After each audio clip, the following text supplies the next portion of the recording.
Welcome, everyone. We are back for Game 3 of Echo Fox versus FlyQuest. Now, each of these teams are defending a spot at the top of the standings. So let's take a look at the starting rosters, and we're going to start with the new-look blue side Echo Fox. Huni in the top lane, Dardoch in the jungle, Demonte in mid, and then Lost in the bot lane alongside Smoothie at support with their coach Think card. Clashing with them on the red side today is going to be FlyQuest. In the top lane, Flame. In the jungle, Santorin.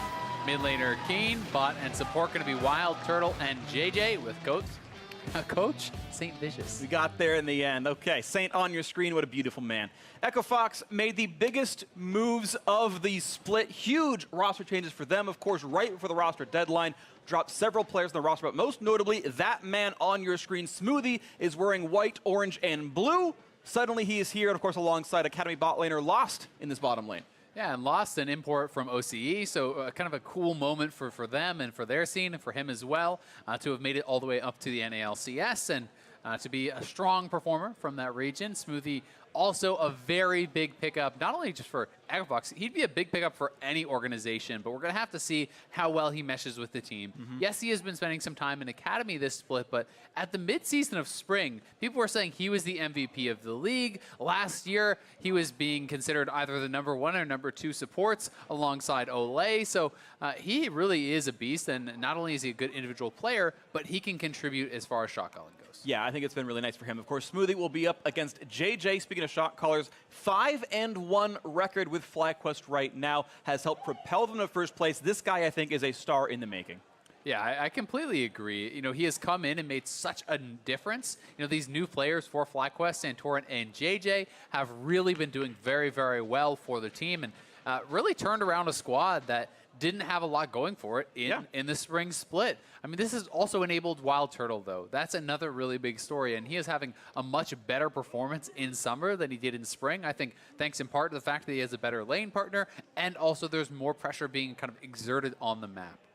Yeah, honestly, it's been just a great sort of tale of this team really gaining in power. They were an 8th place team last split, right? Not a great run for them, but as we mentioned, tied for first is absolutely huge. I know I've heard some of the mic checks on watching Echo Fox's, or sorry, FlyQuest games.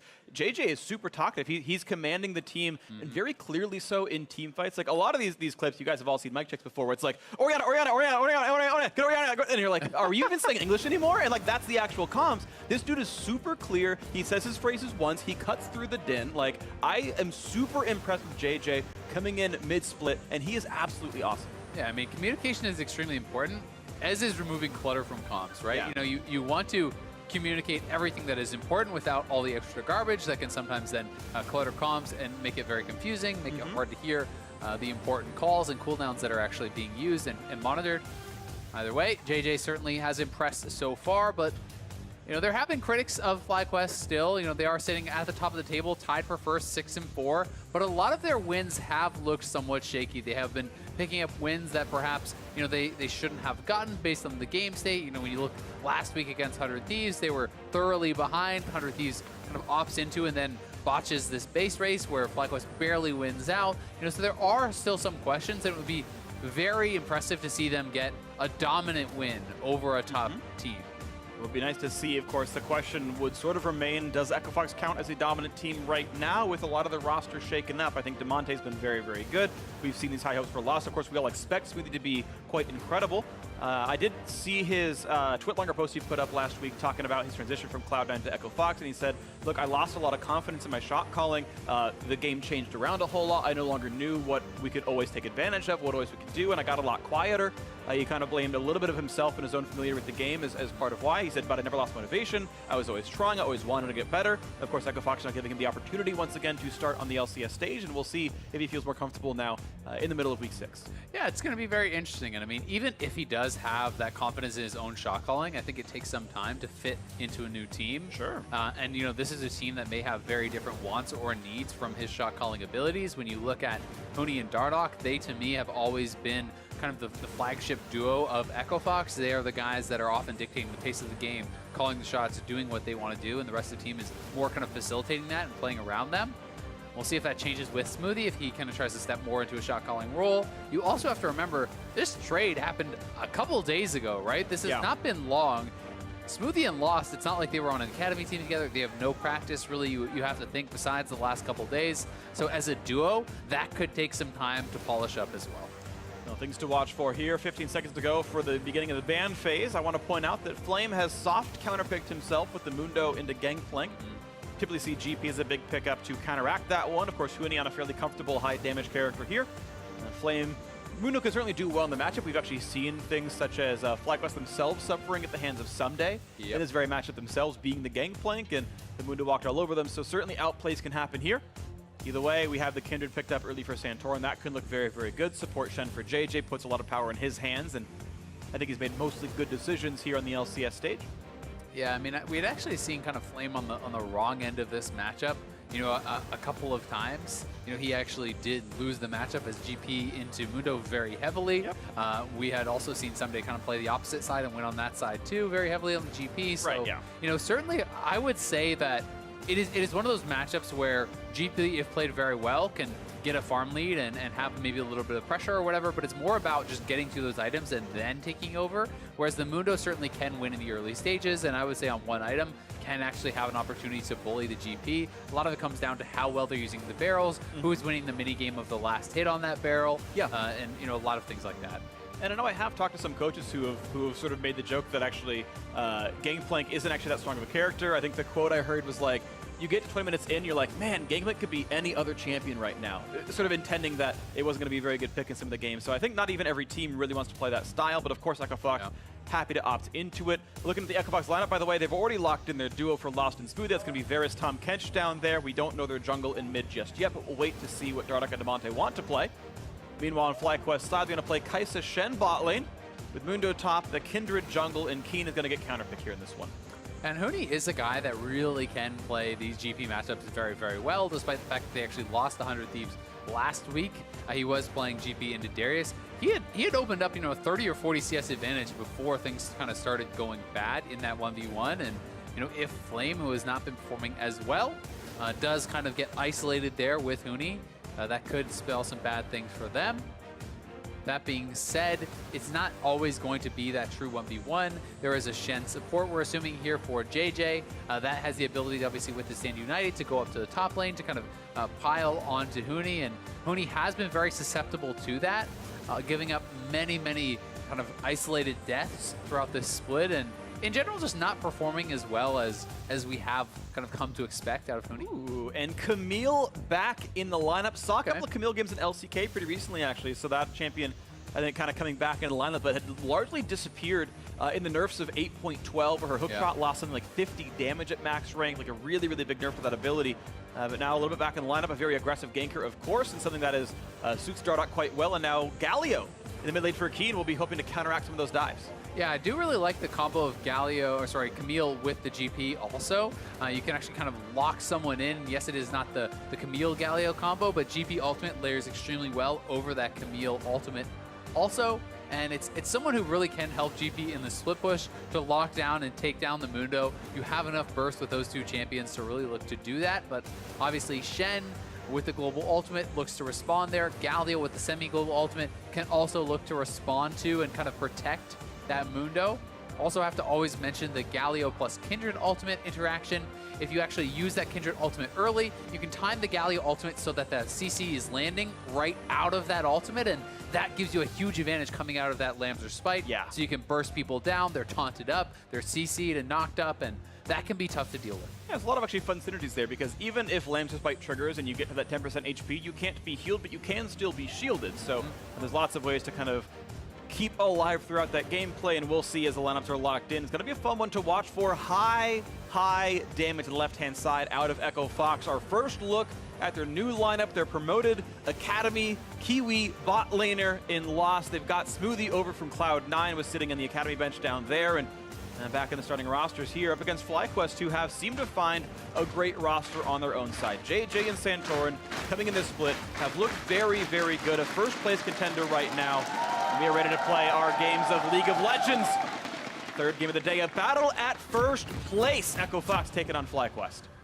It's going to be really interesting also, you know, to kind of look at Lost in isolation in this game, because yes, you kind of watch them in Academy throughout the split, but Echo Fox's Academy team is not good. They are sitting at 2-10, and as a result, you know, Lost is obviously, they're losing all their games. He's not looking as strong individually, but it's sometimes hard to tell how much of that is because the team is not performing around you and how much of that is you individually not performing that well.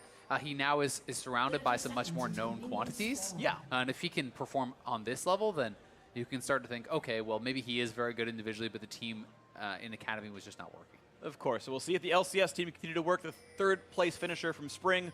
Hope to make it very good here. Echo Fox and the rest of these teams can be caught live if you want to join these teams at the LCS studio in Los Angeles. Tickets are available, lolesports.com/tickets. Come hang out with us. We love you all very, very much. Thank you. You don't care about me as often, apparently. There was like 4 people cheering. What are you going to do to show your love, to prove your love to them? What? I show up to work every day talking about League of Legends. I don't know if that's... I tell funny jokes. Ooh, that one's debatable, too. Ooh, I put up with Azale? Okay, that'll work. That'll work. I put up with Azale for you guys. I got them almost every week this split. I care that much. Yep. We are in there. Sharing is caring free. Sharing is Let me cast without people. You got one of those last week. That's true. I cast with Kobe. I missed you. I'm glad we're back together. We are back together. I'm intimidated by people with hair, you know, so I'm glad we got to kind of match up nicely. There you go. It's the synergy. But we're into the game. Santorin going to be starting his buff solo on the top side. And a lot is going to kind of come down to, if there's a point of conflict, is where that Kindred bounty is actually going to spawn on that first scuttle. We'll see if it spawns on the bottom side of that. That is where he's looking to clear to. He is trying to avoid any potential interaction with Dardoch, as you're expecting Dardoch to clear straight up to the top side. And it does spawn on the bot. He's going to go for the gank first, though. Wow. Galio. Oh, but he's stunned already. He actually can't flash in a range, so Santorin gets an auto attack, and Wolf hits a couple times. I feel like once you saw that Scatter of the Week, there's no point really even trying. You should just actually go over and just do the mark, because you know that gank has already failed at that point, right? So you're kind of just putting yourself behind a little bit in the tempo. But the Xbox bot lane is pushing up. He will be able to grab this bounty regardless, and it's kind of time to see what the response is going to be. Oh, that was a bit close. That was actually very close. Smoothie flash for Tongue Lash would have gotten it, but that would have been risky. So Dardoch was spotted going into this top side. There's a ward that did expire that was in the river. But they could look to actually perform a dive here. If Huni can get this shoved in, Dardoch is going to be level 3. He did just use the hook shot, though. That's actually 12 seconds to go. So we're looking at level 1. Yeah, 3 minutes 10 would be when he can start that dive again with CC available. Wave is in. Is Dardoch going to go for anything but steals? Yeah, it looks like not a dive at all. Just some damage out they go, but you don't have to think about the attempt. Look for anything else. Would be risky, you know, but it's one of those things that is always an option when you know that Kindred kind of had spent some time and was down on the bottom side of the map. They can look to kind of go for a later dive. Generally, you're trying to actually get that dive happening on the Mundo pre-6, because once Stopwatch comes in at 8 minutes, Stopwatch plus Ultimate generally means you are undivable unless it is a ridiculously bad situation. But Santorin with some very fortunate spawns on these marks. Already 2 easy marks, both spawning on the bottom side of the map where he had control. You know, he could very easily be sitting at 0. So we're going to check in with now Echo Fox coach ThinkCart about what's been going on this week. Thanks, guys. Ask ThinkCart about their newest AD carry, Lost. He says that he thinks that Lost is an incredibly smart and mechanically skilled player, and that just to help with a little bit of stage fright, a little bit of nerves on stage today, he's going to be picking up his comfort pick in Varus. Back to you guys. I think it makes sense. You know, set him up for success, right? Like you know, it's very different playing in front of a crowd like this, playing in front of a bigger audience. You know there's more pressure, so, you know, limit some of those variables. You can depend more on just kind of the reactions. You don't have to think through as many moves when you're playing a champion you play all the time. All right, now, though, Keen on the back foot right here. Demonte, who's had, I think, an absolutely stellar summer split so far with Echo Fox. I think it's been mostly all great games out of him. Pretty big CS lead here, +9 up against this Galio. Keen shoved away a bit here, and Echo Fox 400 gold up. Some of that being Gangplank exists, but still a pretty rich team who have farmed quite nicely. They've got a solid camp lead on Dardoch and half a wave or so from Demonte. And Santorin trying to sneak around here behind Huni. Actually managed to avoid all the vision, so they could look for this, but I think they probably have him. I mean, Flame is fairly low, but... Got a barrel. We'll see if they can play around that one right now as it times down. He goes for the Q, gets some minions, but he's got nowhere to go. First blood picked up. Nicely done, Santorin. 400 gold richer. Yep, Flame playing that pretty smartly too, knowing he's the only one who can actually really get killed there, so he kind of just gets a little bit of damage in, then backs off, and just good pathing, honestly, from Santorin, avoiding that ward, and Hooney's going to TP right back in. Santorin could have actually stayed, decides not to. But that is one of the most devastating things that can actually happen to you as a top laner in this game, is when the wave is kind of frozen, soft frozen against you, and you TP back in to die. Here it is one more time. Flame very low, knows he kind of has to try to avoid this barrel, so hits a little bit of damage, does back off, but meanwhile mid lane. Yeah, a bit of damage here. Knockout actually going to find Demonte here, but that's going to give time for the re-engage to come through. Does Dardoch want in? Now with the TP channel, Flame had, I believe, started. No, it was actually Wild Turtle who tried to join, but now it's the chase down as there is no TP left to make this one go in. The ulti comes across, the flash over, Demonte finds that kill, and now Flame wants to 1v1 Hooney, gets some damage, heals right back up. Nice cleaver back there as well. Good kill in the mid lane. That dive went well. Has to be careful though, because Hooney's going to hit 6 soon. Dardoch has moved his way up here. Should have been spotted by that ward.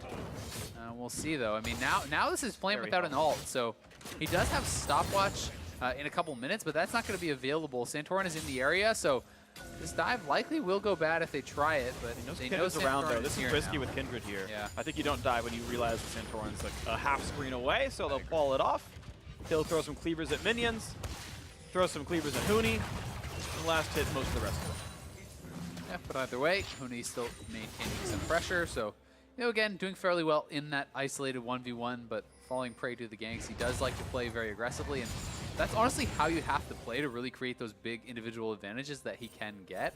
But that exposes you to ganks, and then if you don't have full vision, if you do not have your team there to back you up, then sometimes you're giving up too much. And Hooney, maybe needs to kind of learn to walk that line a little bit better. I suppose so. One thing I want to point out, though, is a very crucial death timing that Hooney died when he had money for his Sheen. I think if he gets back in a lane and still has Sapphire Crystal, that's a very different look when he comes back in. Now he's actually taken an on-purpose recall, this time picking up some more stats. A Doran's Blade and a Dagger, I believe, both picked up here. So more sustain, more durability in case of another gank. Yeah, the Doran's Blade is interesting. I would have kind of just expected if you want a little bit more durability, just grab a Ruby Crystal and work towards that phage, something along those lines. Because Doran's plus Dagger could just be Ruby Crystal and a Longsword for the pieces of the phage. This will slow him down a little bit more, but it does give him more immediate power if he's trying to kind of brawl and fight up against Flame, as Hooney has been known to do. He really does like to take those aggressive trades and fights. Definitely going for the stats now approach. It will slightly delay his Trinity Force, but might not mean too much on his side. Does have ulti available. Keep in mind that Gangplank ult is the one global on Fox's side, and of course Galio the one global on FlyQuest. So Shen as well, you have to obviously take into consideration. Right. Sorry, I was looking at bot lanes like, oh, those two can help, but you're right. JJ can go across the map as well. Yep, certainly does mix things up a bit, and JJ is getting very close to that level 6 as Dardoch's going to wander in, and we'll try to actually zone Keen away now. This is a nice little move. He's not planning on going on him, but he's just trying to make him take the long route, which means he's going to miss most of, if not all of these minions, likely will be all of them. So if that is some more gold and experience lost, then you can see the CS advantage is kind of opening up there for Demonte in the mid lane. Also credit to Lost and Smoothie, who have opened up a decent lead for themselves in the bottom lane as well. And that is somewhat to be expected with Varus into Kaisa. I do think Varus lanes pretty strongly early on, but still playing well for his first match on the stage. Yeah, I mean, Varus even got specifically early game buffs to his kit not a long time ago. W does a lot more damage in the early game. You don't have to put one rank in it if you want, because it's just less incentive. He's actually, maxing his piercing arrow first right now, which is kind of the new Varus build at this point in time, going towards AD. Varus is also the more common of the several builds. Blade of the Ruin King, usually Hurricane crit from there, but there's other options. Yeah, you've even seen a little bit of lethality in solo queue, people kind of moving back towards that. Not sure. It doesn't really make sense against tanks when you are going up against someone like a Mundo and a Galio and a Shen. You kind of want more consistent damage with kind of physical damage crit build. Blade of the Rune King going to be more early power, going to be very strong against a lot of these HP stackers here as well. So build makes sense. Nice stopwatch, but the ult, it's a good trade. Trading out that Varus ultimate for the stopwatch is going to feel pretty damn good.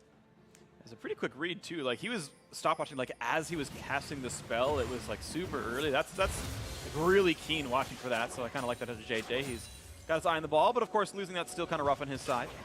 And their turret is being pressured very heavily, right? That is him having his stopwatch in the 2v2 under his own turret, with his turret at 10 minutes already getting pretty low. And Hooney, sensing this coming in, will have to back off, but has the GP ultimate, and that is one of the really nice things about this champion is you can just trade your ultimate out kind of a la Rumble and have at least one wave be cleared out.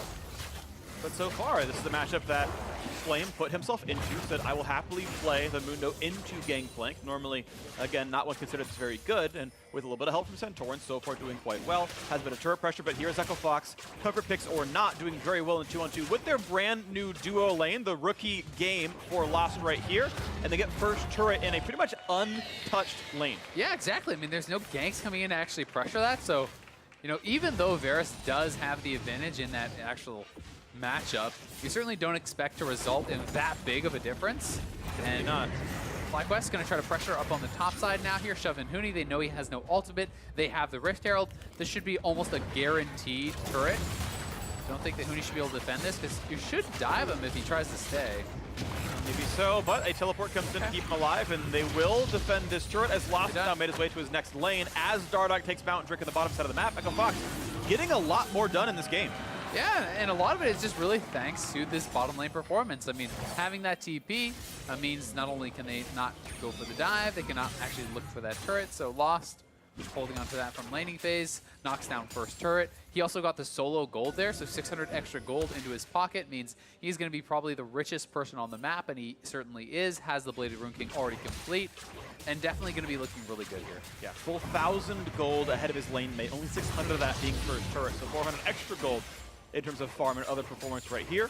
And this turret's already kind of chipped down a bit here from Huni, so if they're left, again, in that isolated 2v2, they want to get vision first to know they're not getting ganked, but they could very conceivably knock down that turret topside pretty quickly as well. Let's see what they find. Of course, we've already seen this 2-on-2 play out before. It resulted in a turret kill, so yeah, very easily, as you're mentioning, could be that second one. Huni walking in the face of other champions to the mid. Take down some of this. Quick poke on a JJ. Keen looking to maybe help out Centaur, and his Wild Turtle could come down as well. Big damage, but yeah, saved out. Smoothie grabs Dardoch, and out they go. Teammates a while ago back in the day. Now Huni and JJ get a couple of shots back and forth. Q lands, and there's a very injured Shen. Yeah, don't think he wanted that taunt after all. I mean, the taunt's in, has to flash out, almost goes down. Echo Fox, nice little collapse onto the mid lane, putting a lot of pressure here, getting vision down. You can see their focus is mid and top right now. 4 pink wards on the river and up on that side of the map. They have that mid lane turret very low. The bot lane duo goes top, knowing that Shen had to go back to base. That means top lane turret is going down, and Echo Fox is really starting to run over FlyQuest. Yeah, full court press every single lane up in farm. The single kill went through top lane, which looked good for a while, but Echo Fox looked the better team, at least early on. We'll see that transition well in the mid game, but so far it's looking good. 4,000 almost the gold lead as they get rid of wards and just completely take over this map. Yeah, I mean, the gold is going to be a pretty big deal here. This early on, 3.5k ahead. Very easily could knock down that mid lane turret and extend that to over 4,000 in the lead. And that's a couple more hits, really. Until that goes down, you can move your bot lane down to the mid lane and try to force something around there with perhaps Varus ultimate. Pretty strong engage from the marksman, and Demonte, when his ultimate is back up, is going to have a really strong follow-up. So see what the next move is for Echo Fox, but for FlyQuest, it's kind of trying to stop the bleeding, right? They need to look for proactive plays, but you also need to make sure that your bottom lane is not isolated in this 2v2, which they don't seem to be able to win. And that's kind of rough right now. Of course, FlyQuest have had good 2-on-2 results. We saw the graphic earlier as the start of the game that Wild Turtle, the split, typically has winning lanes, typically has good performances. So far has not stood up well to this Echo Fox squad. Is going for more physical damage. Kaisuko, by the way, looks like he's actually moving towards Stormrazor. Potentially, that's kind of the components right there. So no longer the old AP Ruin / maybe Ruin King or Rageblade build, but going in towards more standard crit. I don't know if it actually has better late game overall, but that is the build now he's going for today. Yeah, we haven't seen the Q evolve in a long time. It did get nerfed quite a long time ago, and that was kind of one of the things that helped to prompt people going more for AP and scaling very powerful there as well.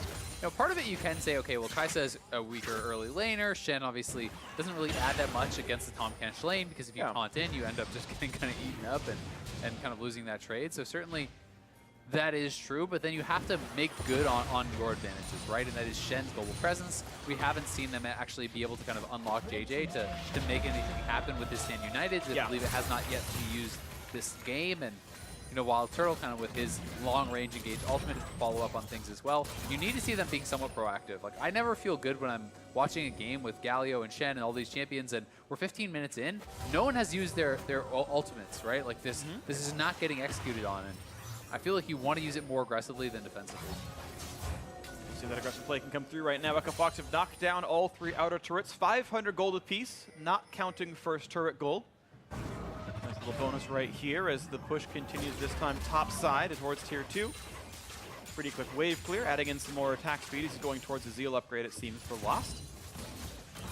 He may choose to go for any jungle camps he can find on the side of the map, but they're all dead right now, so no extra income for him. Just sitting on this solid 28 CS lead. Yeah, Hurricane should be super effective for Lost this game. 3 melee champions there for him to kind of Hurricane onto. That's going to feel pretty nice. And I want to see how FlyQuest actually kind of executes on their composition, because there are some pretty nice aggressive ways you can play it with Turtle. You know, Turtle ultimating in, you follow that up with Stand United, with Galio, ultimate with all these sorts of things.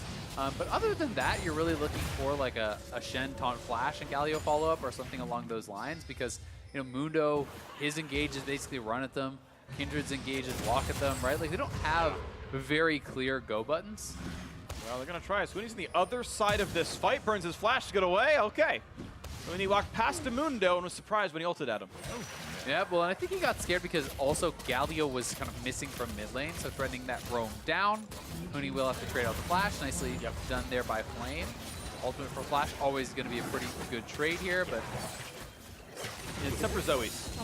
Zoe has 3 wins, but that's not what you're going for here in this one. Either way, yeah, Mark picked up here. Centaur's starting to scale a little bit more. Only a few on that kit. 3 right now, the Kindred stacks. 4, again, that magic number on this champion. Might not be too far away. And a turret on the board, of course. We saw FlyQuest get that one, and Turtle got solo gold, so Storm Racer done, and his individual gold only, 840 behind Lost, so he's closing the gap a little bit here, and still stacking up, getting more of the items. He's also very close to getting his E evolved, by the way. Berserker Greaves plus Storm Racer plus the Zeal upgrade is going to get him there. A nice flash on the wall. Big hard CC and a kill in a Dardock. Nice pick up there for FlyQuest.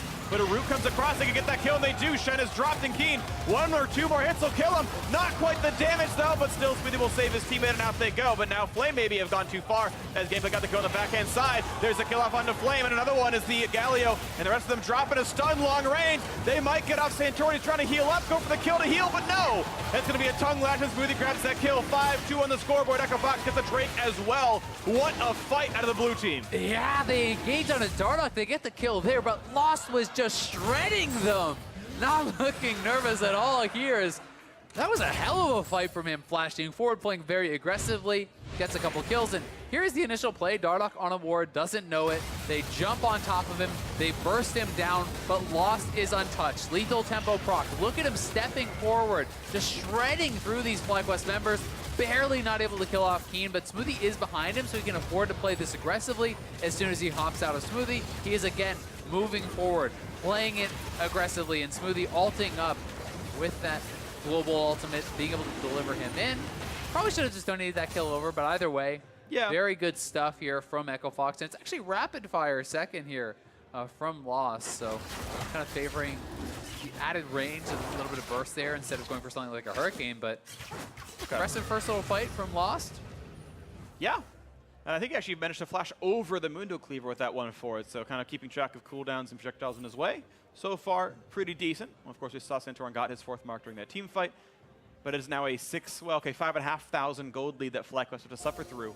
A deficit in their case, and that's going to be pretty hard one to get back from. So EchoFox, I think, well on their way to a temporary control alone of first place. Yeah, certainly the case, but we have also seen how quickly someone can go down from the side of EchoFox, because they don't really have any true tanks. There is the Tom Gensh, that's about as close as you're going to get, but if Dardock or Lost or Huni or Diamante, any of those guys really do kind of get caught out and locked down by that CC, they can be burst down extremely quickly.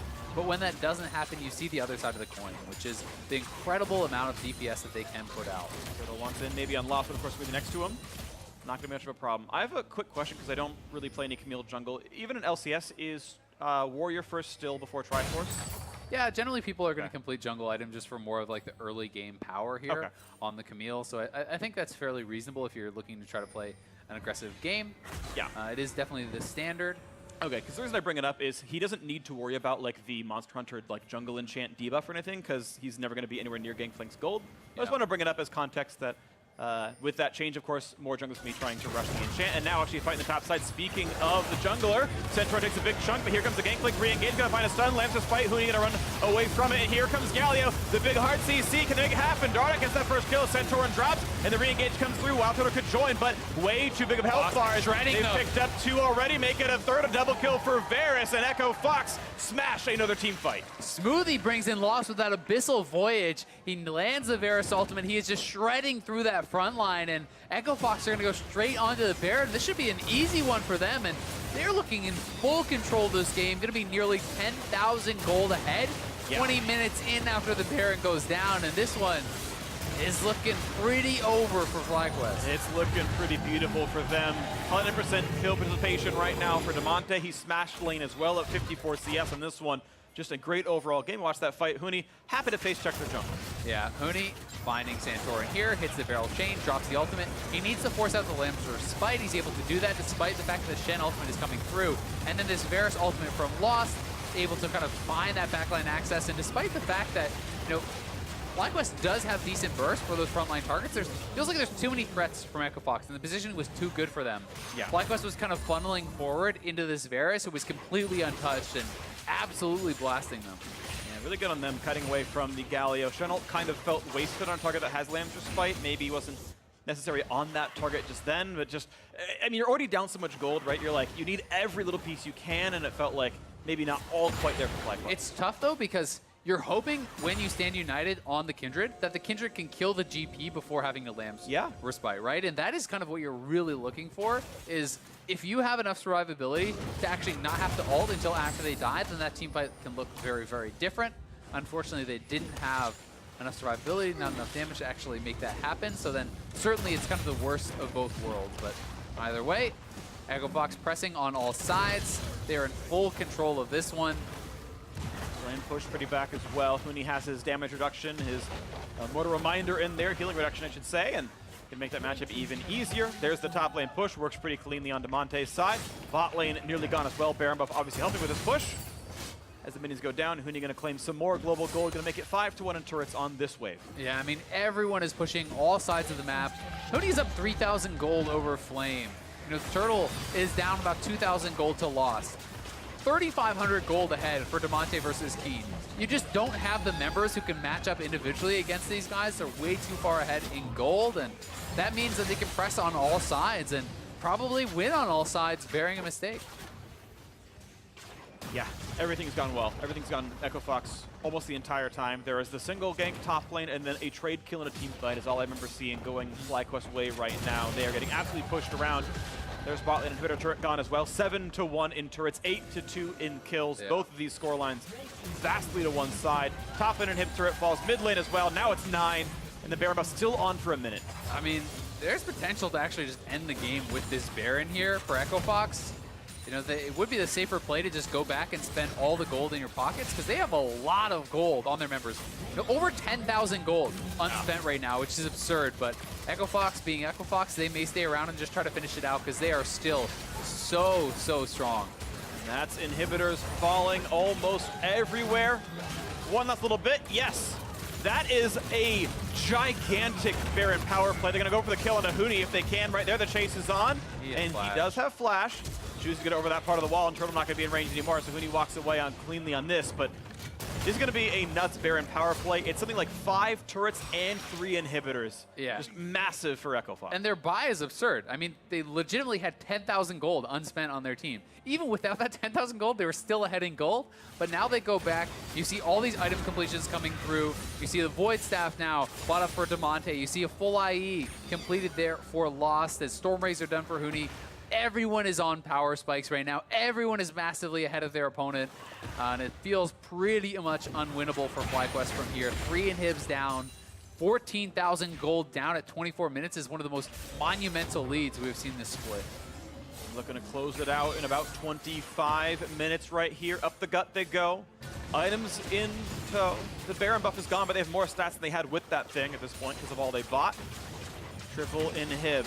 6 minions per wave across the map. Yeah, 6,300, gigantic power play here. I don't see why you can't close it out right now. Leave the Ocean Break on the map. Just kill the Nexus turrets. Nexus to follow. FlyQuest have gotten very little done this game, sadly for them. They lost every lane. A single gank, really all they got for themselves is now onto the turrets they go. No stun just yet. Flame in the front, looks for a cleaver, finds a slow onto himself.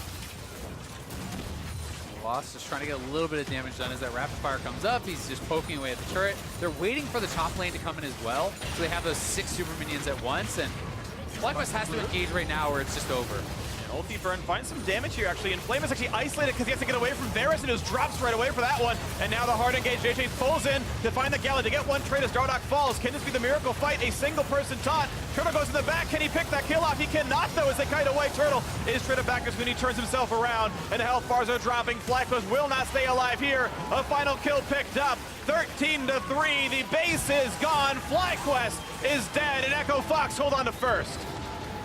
And what a debut it was for Smoothie and Lost. Performing so well in that bot lane 2v2, taking down the turret, looking great in the team fights. And Echo Fox putting on one of their most impressive games of the split. Yeah. A 26-minute shellacking of FlyQuest, who was tied with them for first place.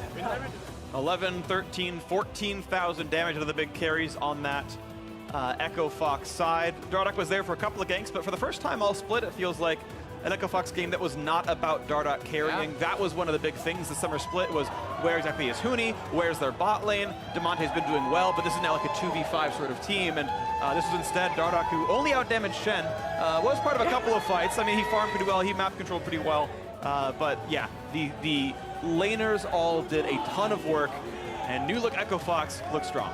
While you obviously want Dardoch to have a great individual performance, it is a very good sign that Dardoch can have a game where he is playing Camille, does less damage than Smoothie on the Tahm Kench, and you absolutely blast your opponents, right? Yeah. He did what he needed to do, but no more. His lanes all won. They looked very, very good doing it, and I think that's one of the best feelings, honestly, not having to be that one who carries. Sure. Not having to have that pressure on you at all times, and it's going to allow Dardoch to, make very intelligent decisions and not always feel like he has to force it and try to do something crazy. Yep, so a good debut for Lost. Echo Fox holding on to that #1. They own it alone for now into the other 2 games of the day, but now to share their thoughts on Game 3, let's send it back over to the State Farm Analyst Desk. Thank you very much, gentlemen. First off, I'd like to welcome Licorice to the desk after your big win today over TSM. But diving into this Echo Fox, very clean, very quick Echo Fox victory over FlyQuest in a battle for first. I want to get your thoughts on Champion Select, because I know at the outset of it, you weren't the fondest of the Camille pick for Echo Fox. Yeah, so I liked Echo Fox's team comp, where they picked 3 strong lane matchups, and then the Tahm Kench that's kind of going to help them keep everyone safe and have a very clear goal for how they're going to play the game out. The Camille, to me, if it doesn't get ahead early, it's not going to do that much. We saw it didn't do that much damage. He did keep up in farm, and he did keep up map pressure, but I would have liked to see a tankier jungle. I know Gragas was banned, but maybe a Sejuani or something there instead. Okay, so the idea being that because it's a slightly or less tanky champion, you think their win conditions narrow significantly? Yeah, I think if you don't have that tanky champion that can kind of jump into the enemy team, then if you fall behind, it's going to be a lot harder to kind of be able to force plays to get you back in the game. All right, that said, they did have 3 strong lanes, and very quickly we saw a gold lead built for Echo Fox, both in CSD as well as turrets taken. Yeah, and that kind of just speaks to how their comp worked. So obviously, Syndra lane dominant, Varus pretty good first pick, and then the GP Mundo matchup, I know you had a lot of thoughts on who has power when, and if you don't get the first dive off pretty quickly, the Mundo just becomes unkillable. And they didn't get that dive off even though the pressure was up there, but Huni was still playing it with knowing he had Dardoch in his back pocket and was also able to make some pretty big gold leads. And so to me, that has been mostly true for a lot of Echo Fox's split, right? They smash a lot of early lanes, and then they'll either get ganked or they'll start dying or they'll opt into fights. I was very impressed with the restraint that Echo Fox was able to show this game. They had 3 deaths as a team. 2 games this split, Huni has had less than that. Every other game he's died more than the entire team did in this game. Yeah. And I want to know how much the new guys had to do with that. How much of that was Smoothie and Lost, or if it was just Echo Fox being able to show more restraint. I mean, looking at these stats, right? TSM, the win over TSM in week 4, they had 4 total deaths for the team. That's the second lowest number of deaths that they've had throughout the split. So lowest death total in summer split, game 1 for Smoothie coming in. I mean, do we think that is a product of Smoothie and Lost? How about right here, the guy who's former teammate? I think you can definitely point to Smoothie as like a huge factor in why that happened. I mean, Tom Kench is obviously a very good champion for saving your teammates and keeping them from killing themselves.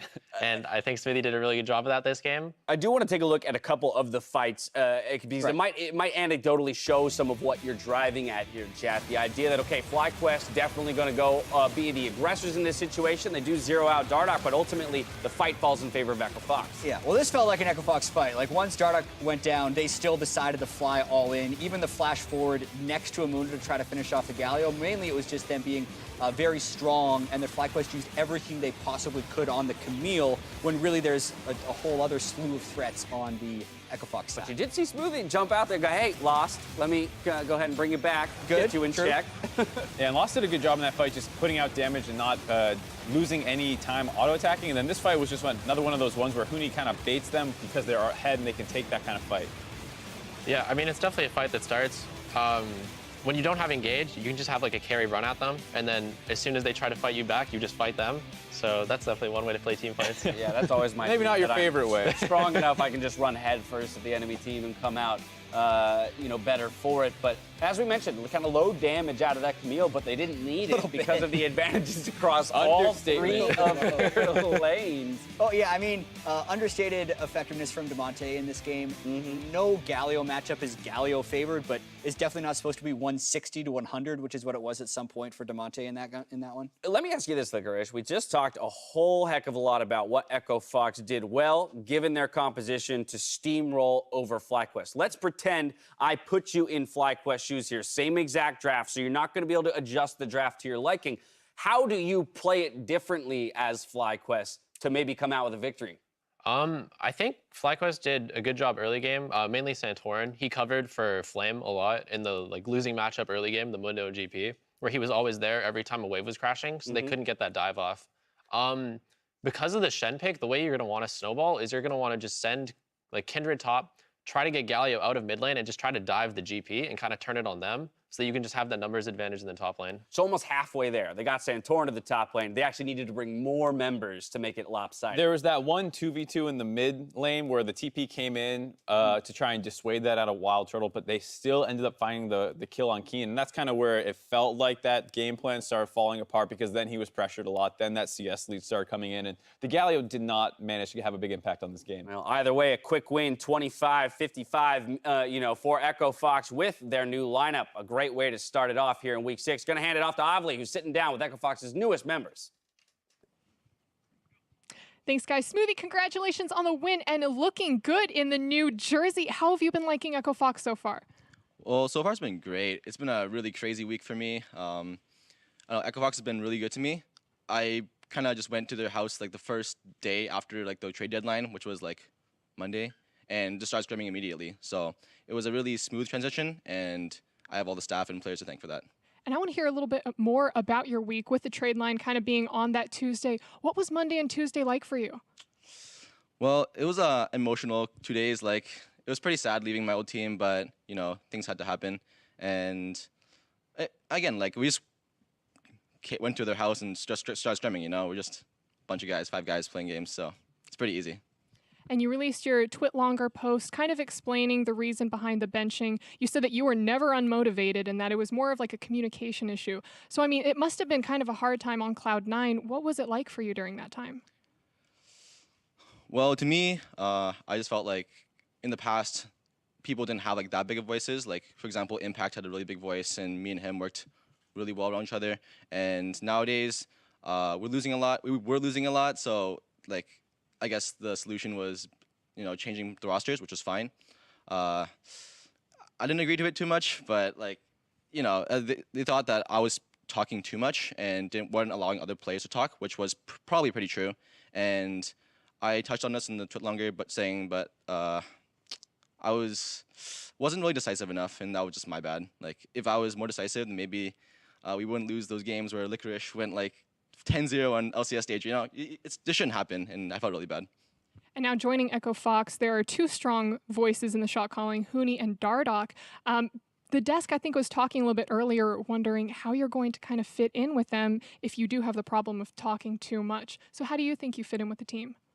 Well, I think that the Echo Fox as a team, they have really strong individual players, and they just need someone to mediate those like mechanics, I guess. Like all Echo Fox's past games have been really bloody, really like fighting oriented, but I was kind of like raised to be like more controlled, more, you know, macro heavy. So I kind of want to fill the role and just like mediating the, you know, the crazy play style, I guess. So you're going to come in, organize everyone, kind of put everyone in their place. But I want to ask you about playing with Lost. This was his first game in the LCS as well. So what was it like playing with him? Well, he's definitely pretty new.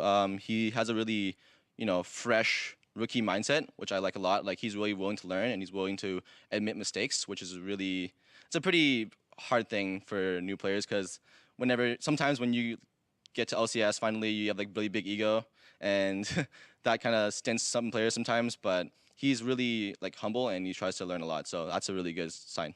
And really quick before I let you go, this is a new beginning for you on Fox. Just how far do you think you're going to go with this team? I mean, yeah, we'll go to Worlds. Yeah, let's go with that. Going to Worlds. Smoothie, thank you so much. And for everyone else coming up, Golden Guardians square off against Team Liquid. Game 4 goes live after the break.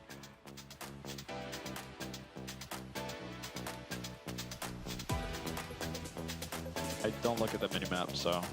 Yeah, me neither. It just takes up the screen. Guys. I just rely on my jungler to tell me. Now it's the chase down as there is no TP left to make this one go in. The ulti comes across, the flash over, Demonte finds that kill. Nice. Yeah, you guys got it.